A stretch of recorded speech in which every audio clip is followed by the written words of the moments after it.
This is the book report I'm giving, okay? Power, privilege, power, and difference. It's, I would say, one of the classic books on the subject of privilege. And I want to talk a little bit about it, and I'll tell you why. Thanks, Roger. Thank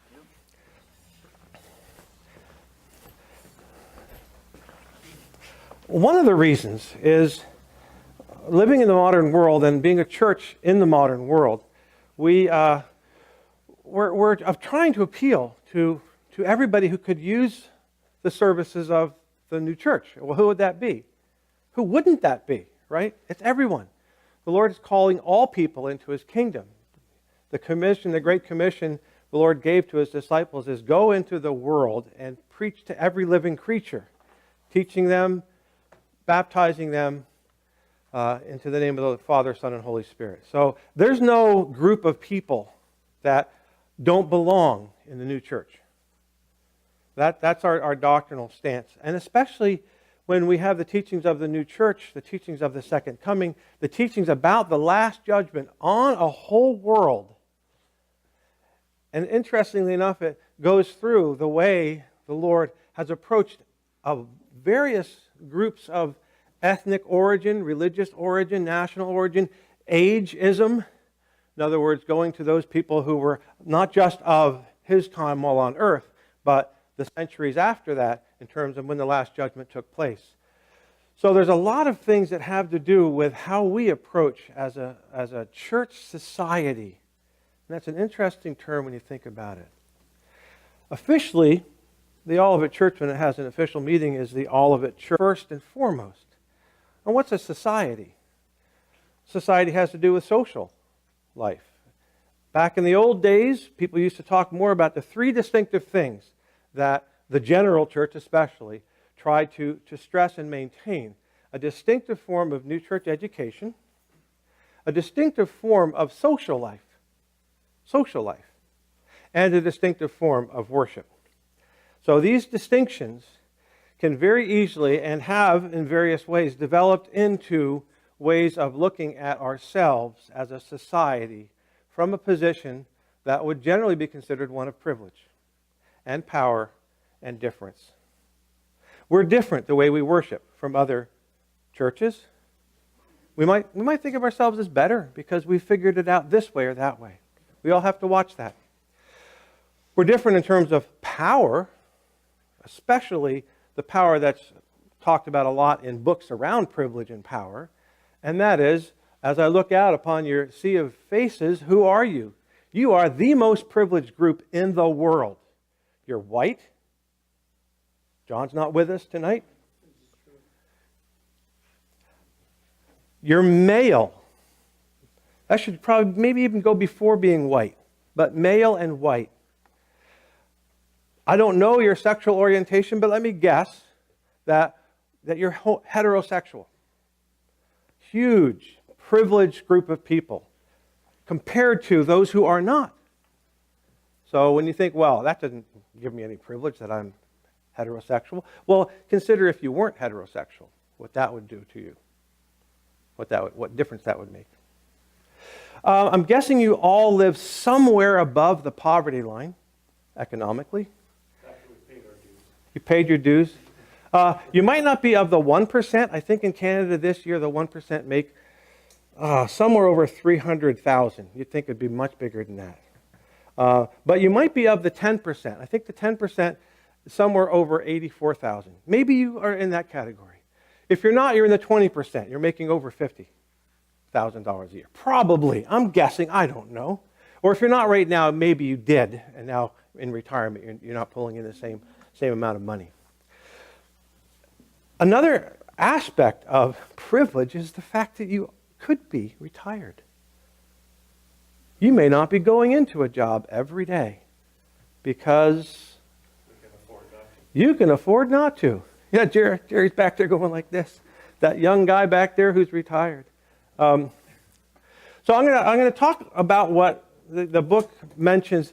The reason I especially am interested in it, well, I've already sort of outlined that as a church, we need to look and see, reopen our eyes, because we are so blinded by our own privilege, for one thing, that we don't even see it.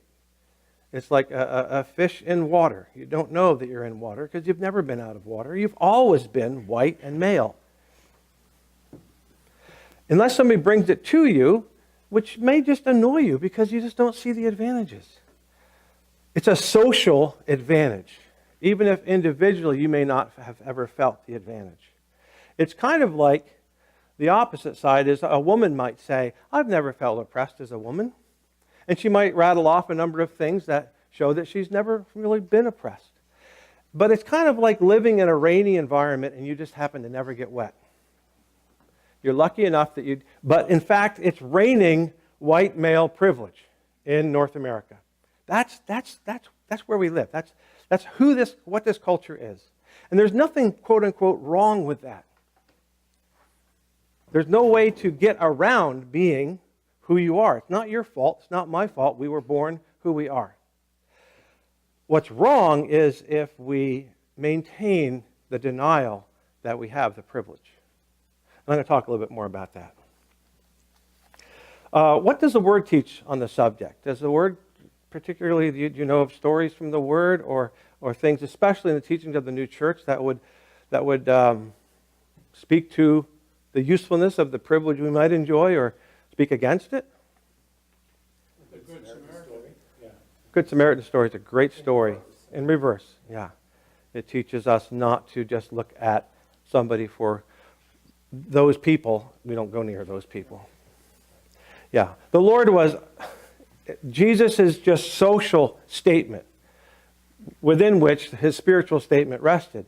But his social statement is all about not putting other people down because they aren't Jewish, male, female, whatever. Tax collectors. So he worked with all the people, including the bad guys, the tax collectors and the Romans, and as well as the good guys, the Jewish people. There are a couple places where the Lord seems to be indicating that I've got enough work to do among the Jews. Why would I go and do something else for somebody else? And you can understand those teachings, especially in the light of what's given in the new church, not to be saying that there's any class of people that divine love and divine wisdom don't go out to. The Lord makes his rain to fall upon the just and the unjust, and the sun to shine upon the good and I forget the quote, the good and the bad. The evil and the good. Those people. Good, bad, and ugly. Those ones too. Even people on other planets. Right. So what's the primary word that might be misconstrued as promoting privilege in the new church? I've kind of mentioned it once. We have three things that are distinctive. And you might say, well, distinctive can also be misconstrued as ways of saying that we ought to be exclusive, that we want to be exclusive. We want to maintain our church according to the values and principles which our church promotes and gives. Does that mean that we're privileged to do so? We might even use that term. I would say, I'm privileged to be speaking to you. I'm privileged to be a member of the church. That's how I feel. It's a privilege. We are told that we must also discriminate. Ooh, nasty word. Discrimination? You're not supposed to be discriminatory. Of course, it must be qualified. And the teachings of the new church talk a lot about, if you look out and you see 10 servants, you must choose among those 10 that which, according to your own discrimination, would be those who would be able to serve you. And if among them 5 of them are robbers, you're not going to choose them. You're going to discriminate against the robbers. Social justice nowadays, you really got to work your way carefully through that. Because, on the other hand, the Lord did say, who are we supposed to be seeing? The people bound in prison. The people who are hungry, who are lame, who are blind. So there's all these categories of discriminate charity that we are told to practice. We're privileged to be able to practice discriminate charity by being given the teachings that allow us to know how best to serve, not ourselves, but our neighbor, because they are imprisoned by their whatever. So perhaps some of you are beginning to feel imprisoned by your age. Perhaps some of you are beginning to feel imprisoned by your retirement. Perhaps you're imprisoned by your responsibilities to your children or your family or your parents. I don't know about any of you with your parents. I think Jared's mine, etc. So we all have to serve one another according to the way we can best look at the people around us in society and serve them. And we discriminate based on that. That's not the same kind of discrimination that's talked about when we're talking about privilege and power and difference. The writings really clarify that in the other world, nobody gets any special treatment because they were born white or male or from Canada or from the new church or from anything. All of that natural place and time, even male or female, is put aside for what are your loves and what use will you serve, because by means of those loves and your uses, you will enter into a society in the grand human where you will best serve your Maker by being in His body. So there's discrimination and distinction down to the very cells of the grand human. And we each should be looking towards being in our particular place in the other world. How do we translate that to our particular place in this world? And how do we put on blinders or become blind to the fact that we are white or that we're male or that we're upper middle class or that we're privileged in various ways? We have to see through those things in order to best serve our neighbor. People gather in the other world based on society of origin from earth. It's kind of paradoxical. We know that in the other world, during the Last Judgment, various groups were judged. The English got judged, the Germans got judged, the people from Jerusalem, the Jews got judged, people that were in Sodom and Gomorrah. We know about their judgment, but there's a judgment. So you can go through the book of the Last Judgment or some other places where that's described and see that the Lord is trying to create a heaven, recreate the heaven that what was there by means of casting out those elements that get in the way of heaven. On earth, we have to do the same thing. In society, we must discriminate. But how do we do it in such a way that we're part of the solution and not part of the problem? I'm going to talk about a couple of things here. The book that I showed you is written by, is it Allan Johnsen? Allan Johnsen. And he begins the question with the book with the question, why can't we all just get along? Does anybody know where that comes from?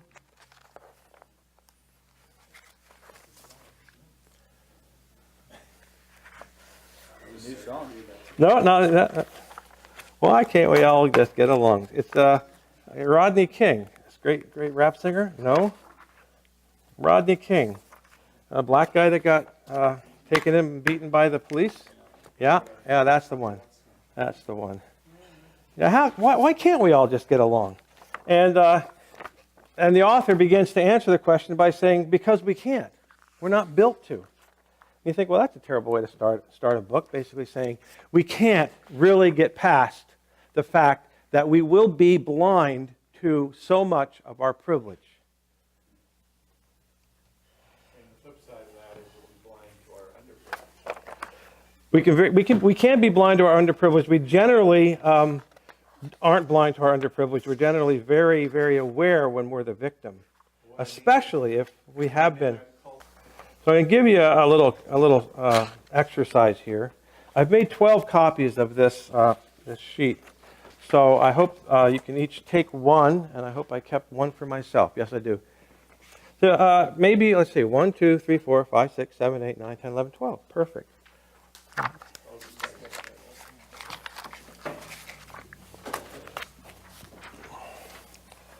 And I hope you can read it. I tried to blow it up from the thing online, which meant that the quality... and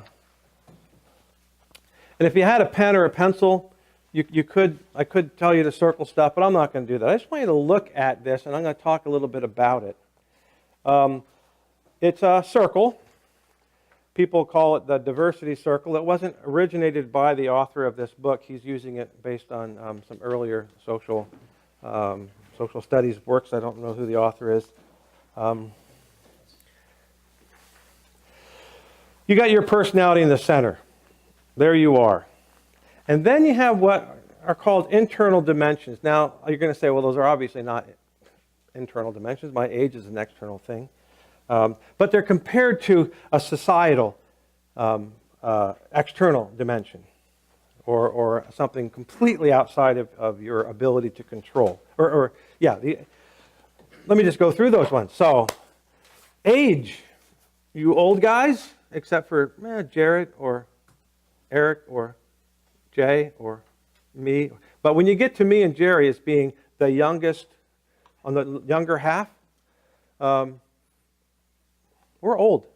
This is an old group, right? Yeah. So what does that mean?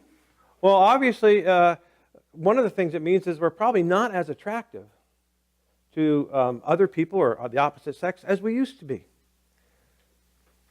As we used to be. Are you ever feeling that? You ever walk into a room and it used to be that sometimes you might get checked out by the women there, and now they're not really that interested in you. Okay. And if they are, it's more likely because you're white and you're male, well, obviously, and you probably have money that was very attractive, and all overlook the fact that you're 69, 73, 81, because you might be a gold digger. So age, that's just a factor related to discrimination, privilege. Okay? You have achieved a great deal by this point in your lives, gentlemen. And you're going to demand more respect, generally in a group of people, than any other classification of people, especially in North America. If you're, say, over 50 and you're white and you're male. So a woman of color stands up to say something, and you say exactly what she said, who do you think is going to be given the credit for these brilliant ideas? More often than not, it'll be you, the white guy, especially you, the white guy of some maturity, compared to a 22-year-old Puerto Rican. Now, these things are changing compared to probably when you were younger. They're continuing to change because I've got this slideshow from some university. I'm not going to tell you all about it, but I printed it out because these diversity classes and culture sensitivity education are a must in colleges and universities now. They weren't when I was going to university, but they are pretty much a must. And the commissions we have for the removal of hate crimes, hate speech, was just beginning when I was a young man.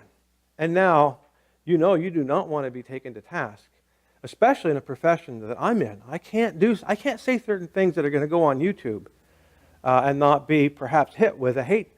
If I say something that is obviously not showing my sensitivity towards some underprivileged or disadvantaged group that could be perceived as hate. Gender, sexual orientation. The huge ones now, especially connected with the general church, have to do with gender, women in the priesthood. It's a huge discriminatory, privileged thing to be able to be a white man or a black man or any man and go into the clergy. That's a discussion.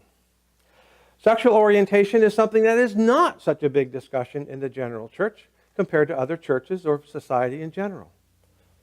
We have a ruling in our church that if I were to bless a same-sex union, I would find myself unemployed. That the understanding of our church doctrine and the understanding of the ministers and the authority figures related to that have pretty much determined through meetings and the reading of the teachings of the church that we cannot be sitting as priests in the new church, the general church understanding of it, and sanctify a same-sex union. Be seen officiating at one, not be seen, it's not like if I snuck around, but to publicly use my powers to bless or officiate at a marriage connection, or even celebrate. Even go to say, I'm going to be celebrating with a couple. That, I think that's a little bit less. Obviously, the axe is going to fall, but what would I be saying if I'm there celebrating? So it's very touchy, and it's very unpolitically correct overall in the diversity, power, and difference scene that this book is talking about. That being said, we each also have to examine what it is that we believe gives us our sexual orientation. We can examine it theologically based on the teachings of conjugal love, that the soul of a male is male and a female is female. We can begin to then also examine it on a physiological level. The science is there, but it's not complete. People don't really know all there is to know about DNA. Can you imagine that, right? There's still a lot to learn. But a lot has been learned that wasn't known when we were going through college or when we were younger. That is to say, a lot of the chromosomal things that change during the course of the embryo developing, that bring about a person to be born male or female, or in some cultures known to be somewhere on a spectrum. We, in the teachings of our church, have a very difficult time reconciling the binary, male or female, no in between, good and truth conjoined, that binary system, with what science and other cultures see as not quite so clearly defined, blurrier lines, third gender spectrum.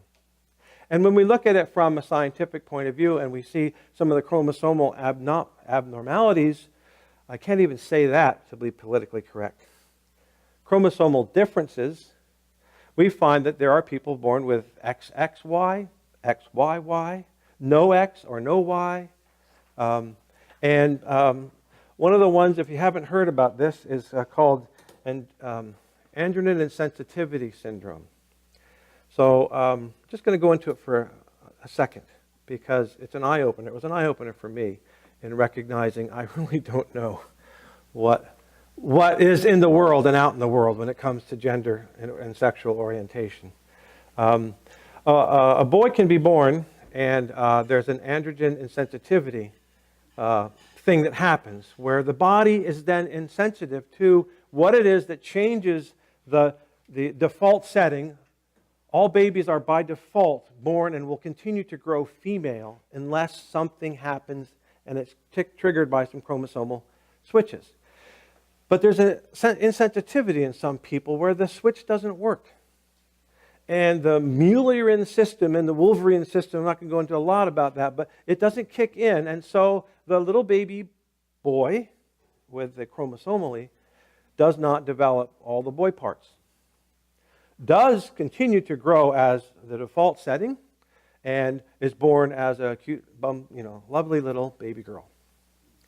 And many of these lovely little baby girls in appearance have all the genitalia that define them as female.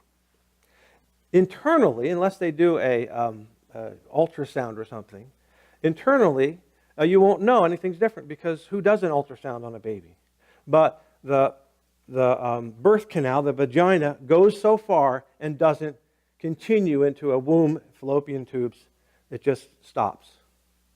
Which also means that one of these AIS people, a woman, apparently once she develops, can have sexual intercourse, cannot produce a child, and may wonder after years of trying why she's not having her period either.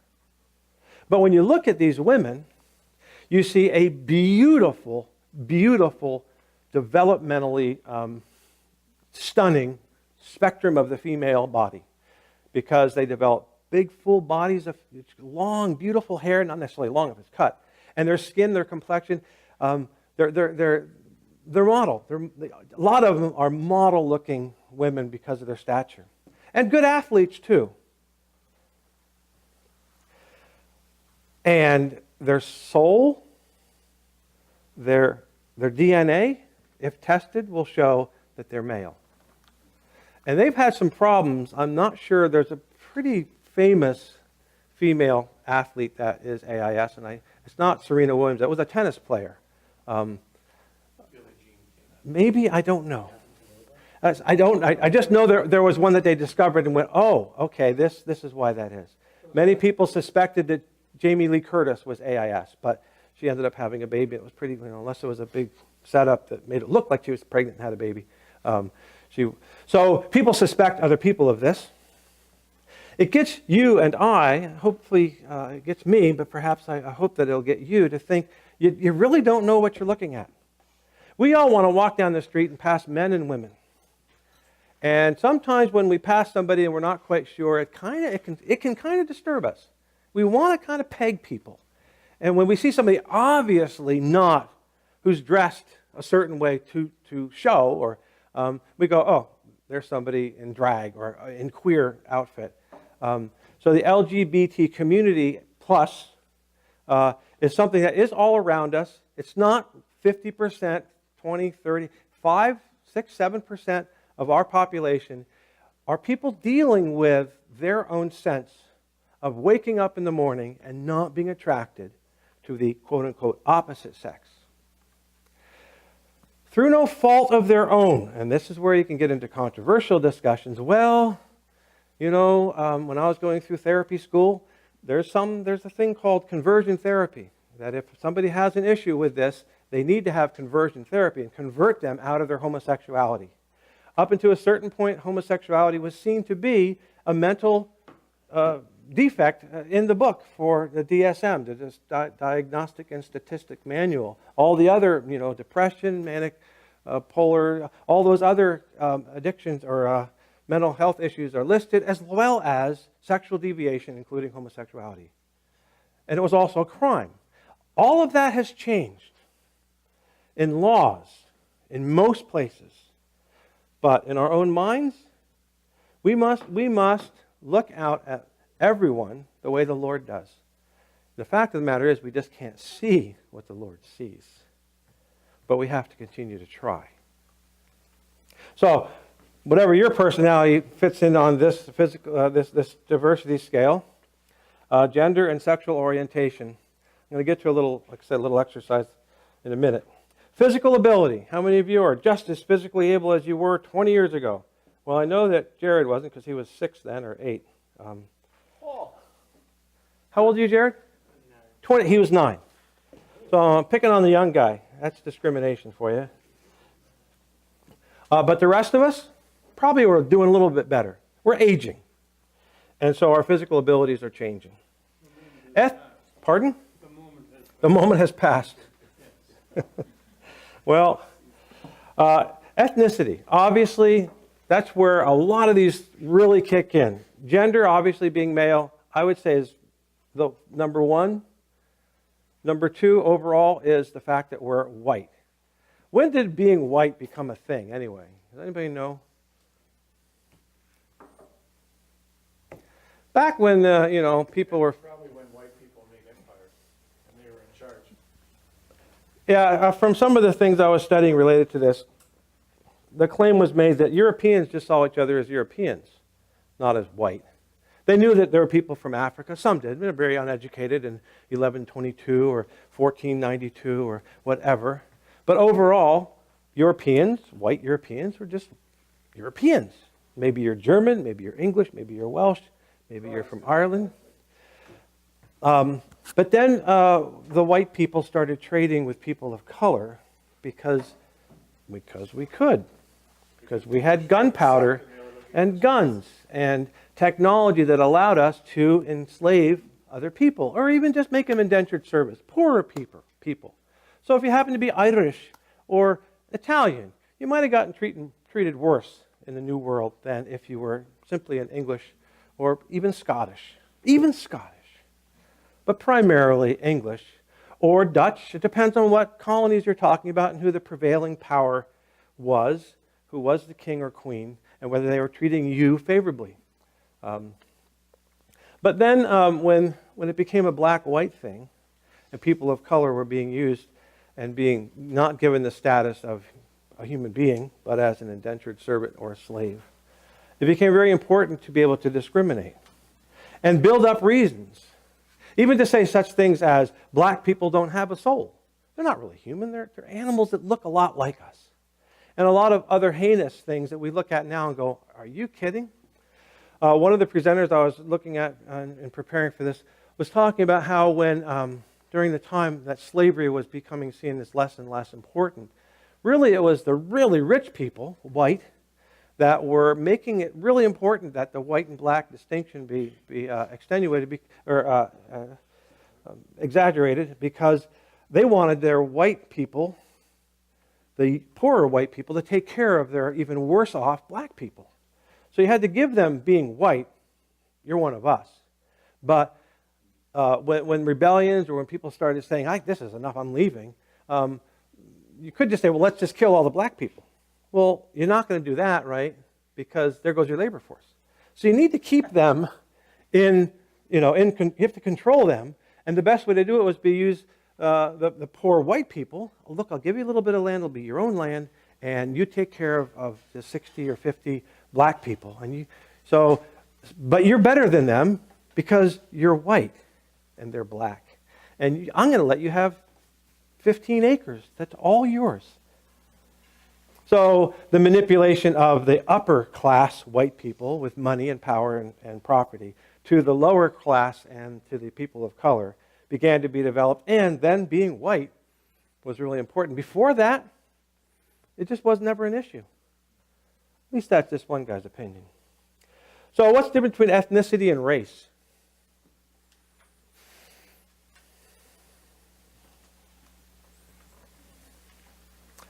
Do you not really know? Do you don't have a guess? What's your ethnicity compared to your race? Both of them are social constructs in one sense. Yes?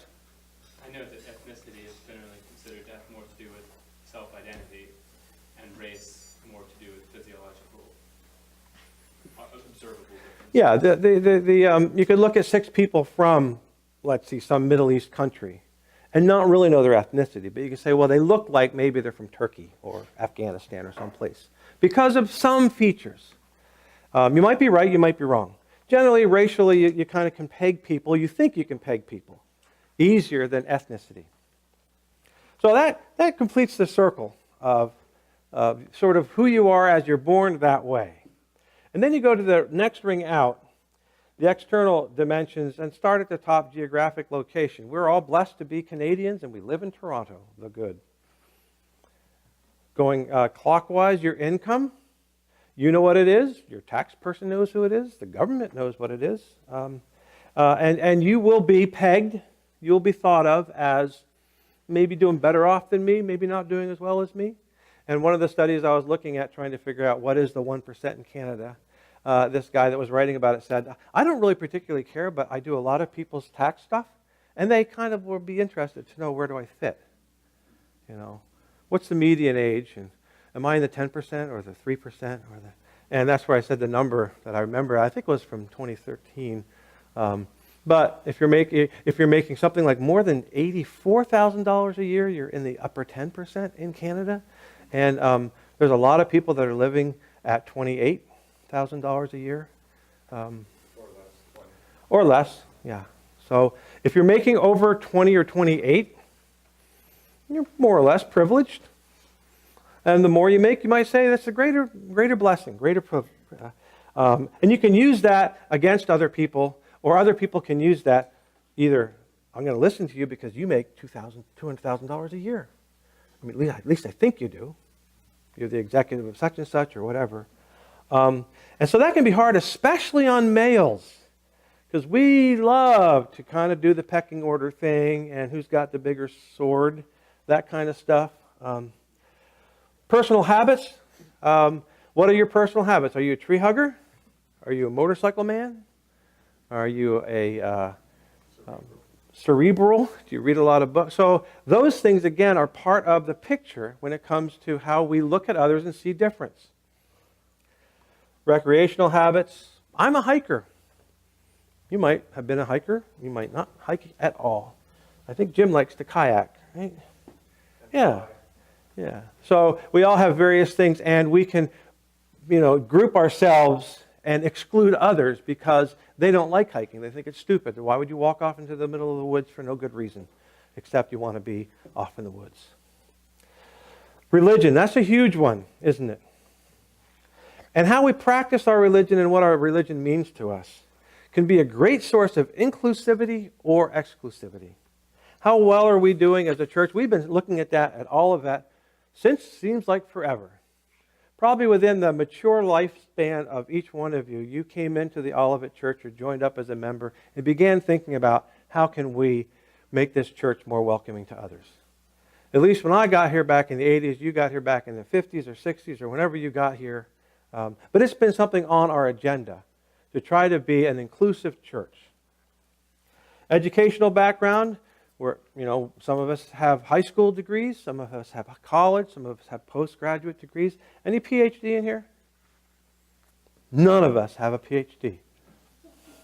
Those are your initials of your brother. Work experience, all varied. Your appearance. How dashing are you, young men? Well, our appearance changes, and it has to do with our age, but we also choose a lot about how we're going to look in the world. And that's what this is sort of going towards. Parental status and marital status. How easy is it to really be inclusive with the other people who are married, and people who aren't married just don't really feel like they belong? How is it when you're a parent, whether you're married or not, but you got a couple of kids, single mom or single dad, and you're able to be more inclusive with people that also have children? So you got that thing, you're holding on to it. And in the book, he says it'd be useful if you stopped reading this book, and look at this chart I have in front of you.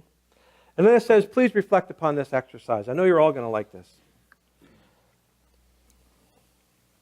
Imagine, for example, you woke up tomorrow. You found that your race was different. What color skin do you have now? You wake up tomorrow. Imagine you wake up tomorrow and you don't have white skin the way you do now. Not the same skin you had when you went to bed. This is a plot of a movie called Watermelon Man that this author quotes. I don't remember seeing it. 1970s movie. Now, pardon? Black, white, mean. Well, there's Black Light. That was definitely a choice in that book. Great movie. And imagine that your gender or your sexual orientation is not the same. Now, as we age, of course, our sexual drive generally diminishes. So you might go, oh well, that's not as big a deal. But you also identify as heterosexual men, if that's your sexual orientation, which is a central point of a movie character, Virginia Woolf's novel Orlando. So, now you're not white male, you're a woman of color. Maybe you're a lesbian woman of color. Maybe you're just a heterosexual woman of color. But the point is, you've changed your sexual orientation to not being attracted to females. And you're also not white. Think that through. Think that through. What would it be like to be, let's just say, a black woman? To a woman, so other women. So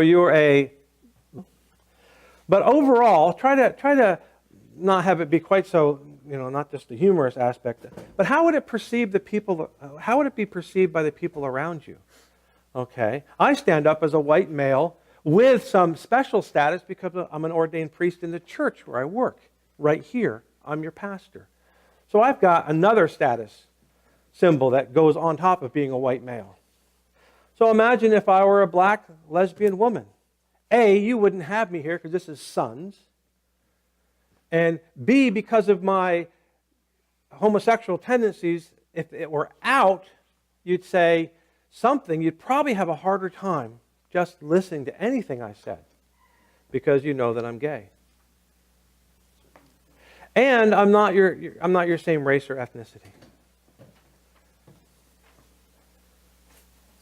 It's a world of difference that we just don't how can we possibly comprehend what it is? Dave, where's your wife from? Peru. So she's a woman of color. Yes. Right. So you probably got more insight than the rest of us do. I'm looking around trying to think, does any other of our wives not white, the way we are? There's so much more. I found this a really good, wonderful book. Going through training for being being a therapist, I had to take many sensitivity classes, gender sensitivity, cultural sensitivity. Learned a lot of things that I wish I didn't have to learn about what my group, the A group, the males, the white people, the colonial settlers from Europe, what we did to, especially the indigenous people of this continent.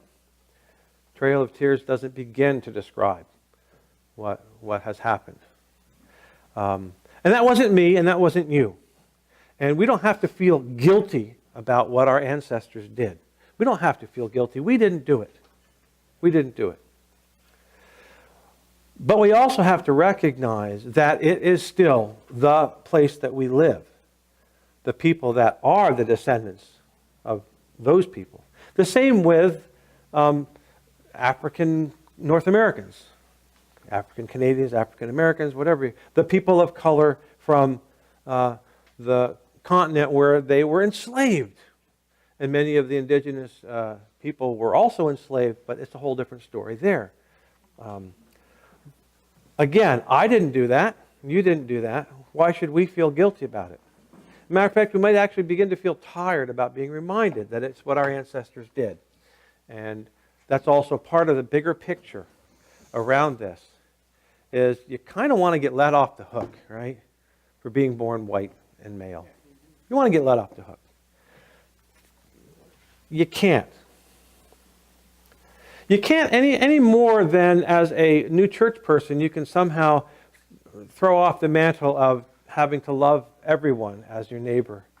You can't just well, I'm tired of the responsibility of my spiritual heritage. You can do that. There are places in the other world for people who do that. And they're good, and there's some good places. As a matter of fact, we end up going generally to be among the people that are pretty much like us.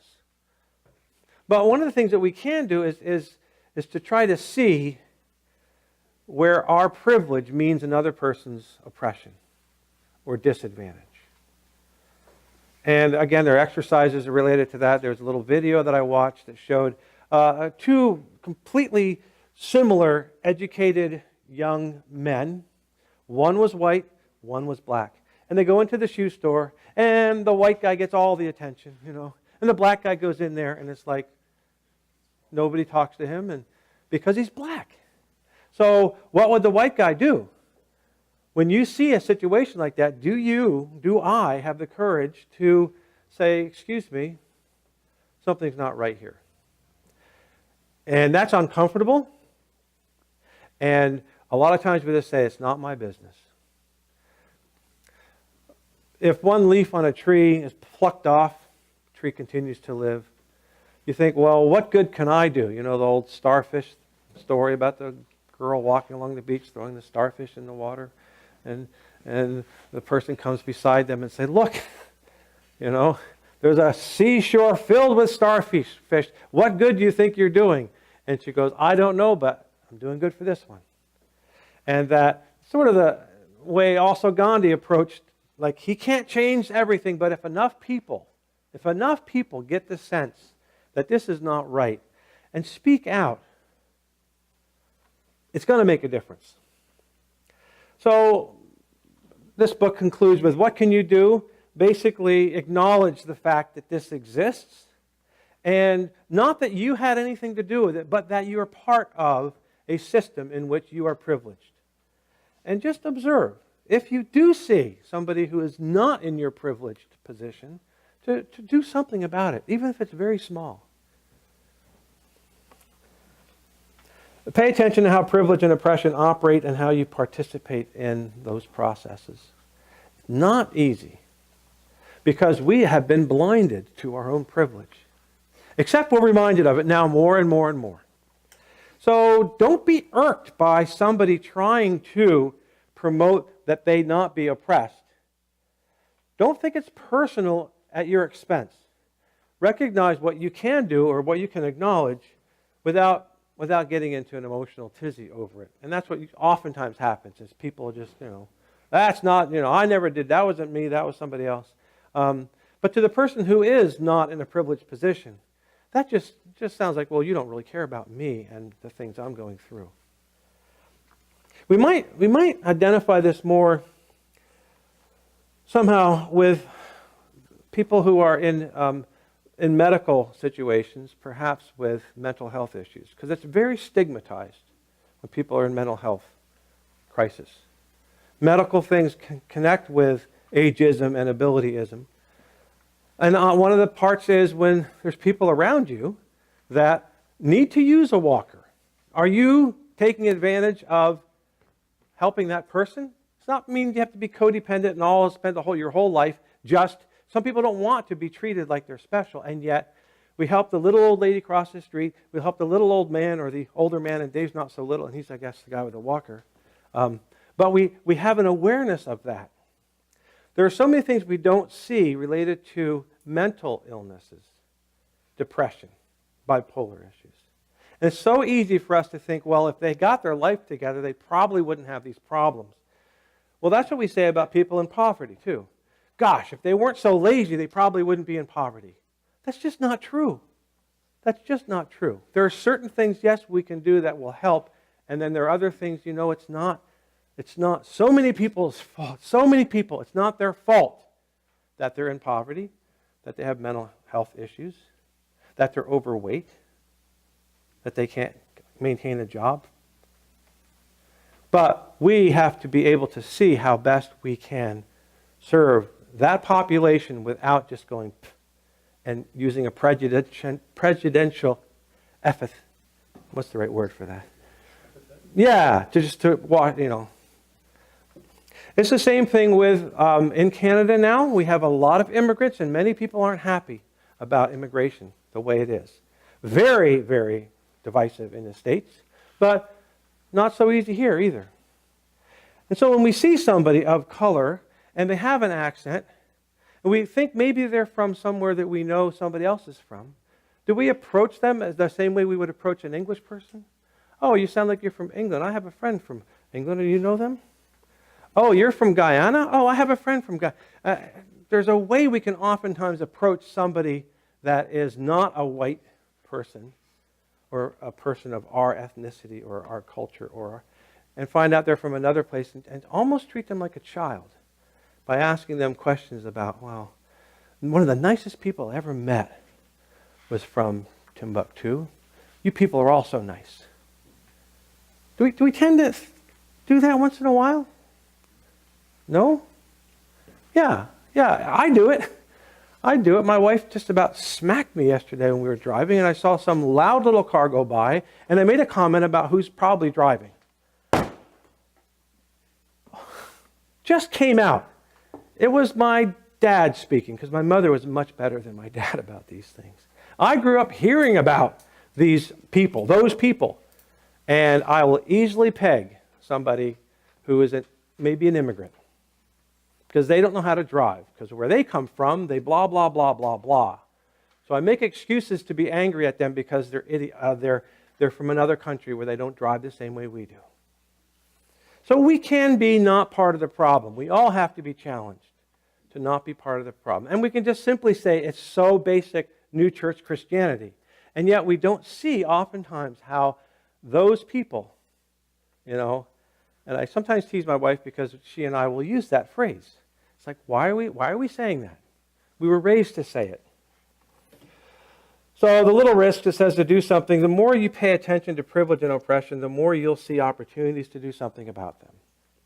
What can we do? Speak out against harassment and violence wherever they occur. That takes courage. People, when they find out I'm a minister, will often start telling me an off-color or bizarre joke based on the word. They think I'm going to think it's funny.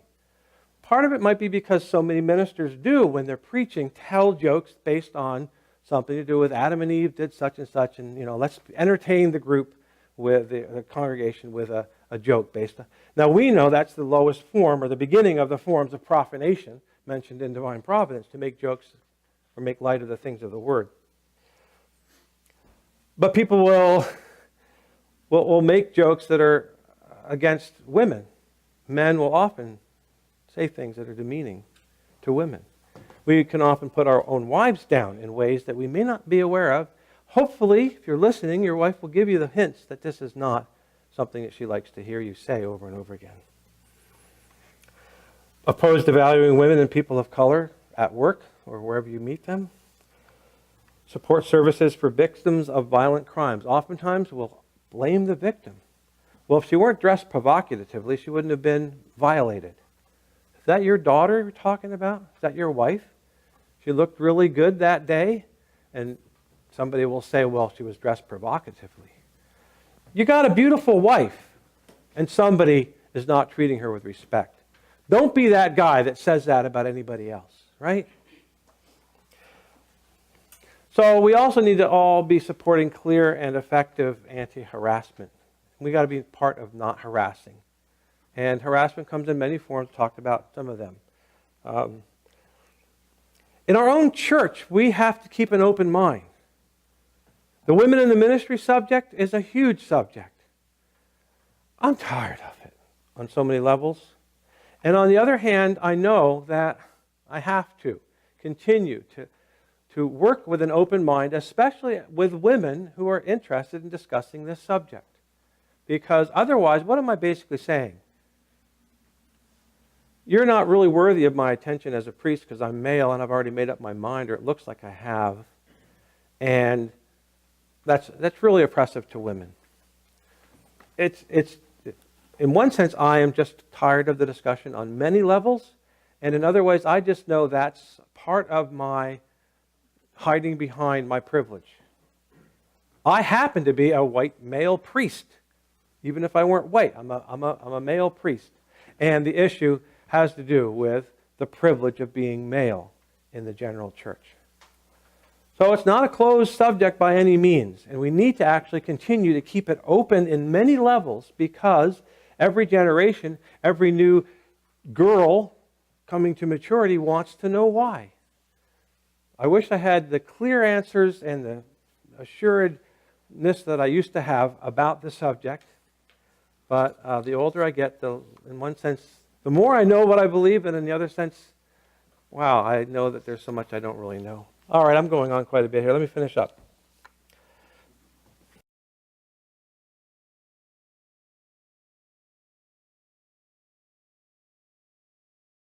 Not be either promoting inclusivity, promoting the equity, brings a box that are all equal. And so the taller kid got to look over the fence, but the really short kid still couldn't see over the fence.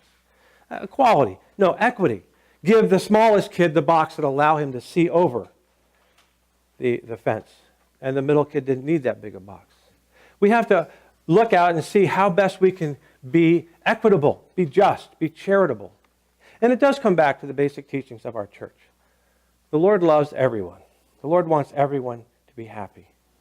How best we can see past our own egos, our own propriums, our own positions of privilege, to provide for ways not to give away the store. When Jesus was approached and the woman was going to be wiping, cleaning, using the alabaster, people said, no, that could be given to the poor. And Jesus said, I'm not with you. The poor are always with you. She's doing this for a memorial to me. So, and over again in the writings it talks about, we must take care of ourselves on our own so that we're not needy too. But we also do provide for the love of the neighbor by providing uses that see past. And I think when it comes to the look to what we're doing with our church, and when we look at how we are as a society, say with the school as well, we're not just looking at our own people and going, well, that's who we're going to serve. But we look past privilege, past who's in and out, baptized, not baptized, to say we have a service to provide. Right? And we have to make judgments about that, and we're in a process of doing that. We have to make judgments. We have to be discriminate. We have to know how best to do what we can do best to serve our neighbor. With that, I'll take questions and close off the evening. I've talked quite a long time here.